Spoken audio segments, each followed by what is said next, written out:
We actually met in high school. We went to high school together in Indiana. We dated in high school. And when we graduated, I went to Indiana University and he went to Purdue, which are big rivals. And so we didn't see each other. So I graduated then from Indiana University. I'm a dental hygienist. I started working with the local dentist there who all my relatives went to. Then I had married and divorced. And then like 18 years later, Miles came back for a class reunion. As far as history goes, I got out in 75. I worked at a farm here south of St. Joe for a year or two, and then went over by New Cambria to a hog facility there, and then it worked out back to selling farm equipment here in Northwest Missouri. And I got two girls, and one of them's in Sweet Springs with her family, my two boys, my husband, and my other oldest daughter, she's in Raleigh, North Carolina. She's home teaching her 4 kids. At that class reunion, we got reacquainted and started talking on the phone more and more. And then he would come to Indiana for like Thanksgiving time, because he had an aunt and uncle that still lived in Indiana.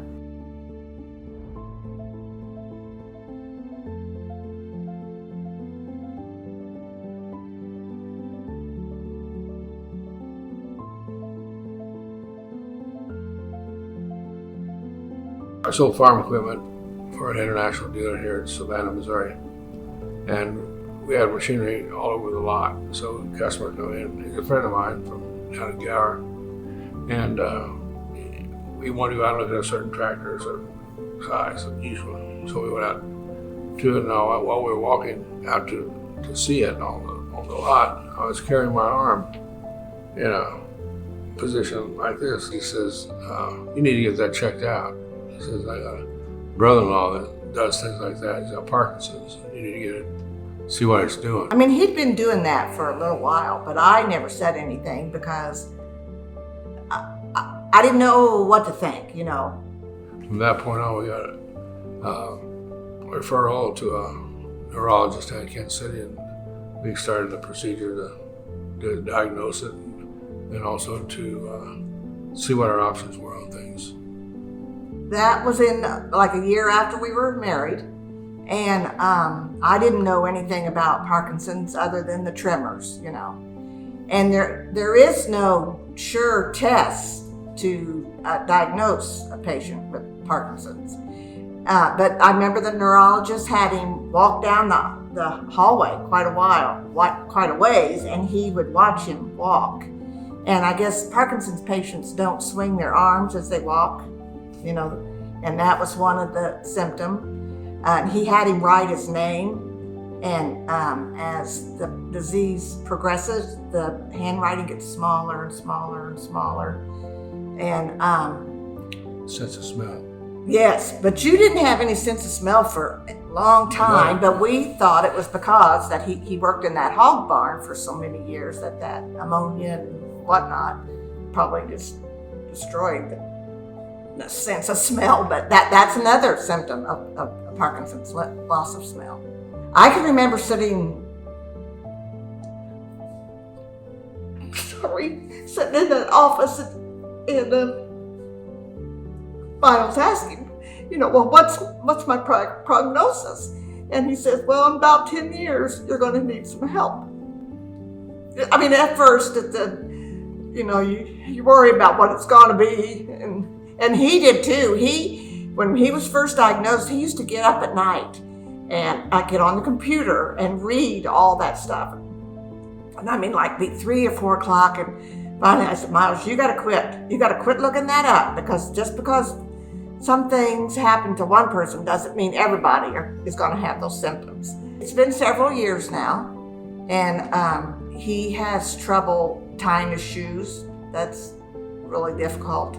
And buttoning shirts, you know, I try to make sure I'm there, like especially on Sundays, like during the week, like he usually wears t-shirts, but on Sunday, he wears a button-down shirt. That's hard. And probably the hardest thing is putting a belt on, and this week I noticed, like when I get groceries, for him to carry them up the steps is not a good idea anymore, because I was behind him and I worry about him, going backwards. If he can hold on, he's good. But to carry, something in your arms and try to go up the steps is not. I don't think we'll do that anymore.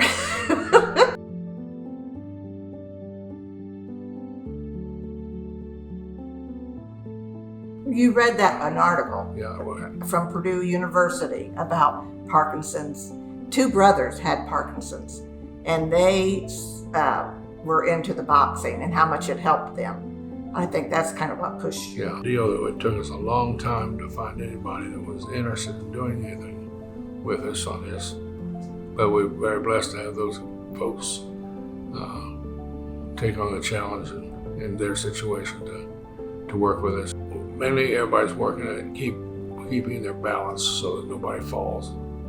And that's one of the biggest casualties of Parkinson's is what's left after somebody has a fall. They worry about a head injury, hitting your head or your hip, breaking a hip. Well, it's been wonderful because it gets him out of the house.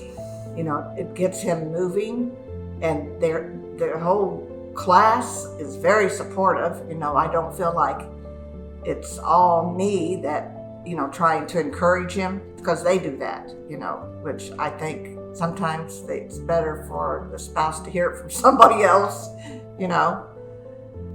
I do not think that Miles would be doing as good as he is if it was not for the Parkinson's Foundation at Freudenthal. They really do help him, the encouragement is wonderful. And the exercise that encourages him too when he sees other patients, struggling with whatever it is they're telling them to do. So I'm very thankful that it's there. I would encourage them by not being depressed and think this is the end of the world. We are, I think, leading a good life. We still go places and we do things with our family, and there's just little adjustments that he gets tired really easy, but I'm getting that way too. Our age is kind of against us, I guess. But he still has his car, and he likes to take that Chevelle out and drive it. One thing that is a very important point on this, what Freudenthal has gone through with us is making it so all those that have been diagnosed with Parkinson's, it does not cost them a thing to come and join the group. And it takes a few times for the new ones coming in to get acquainted with us, but we're all there for support for everybody else. And being the fact that there's not a reason that you can't come for expense-wise, because it's covered. Don't be afraid to admit that you've got something, because there is support out there.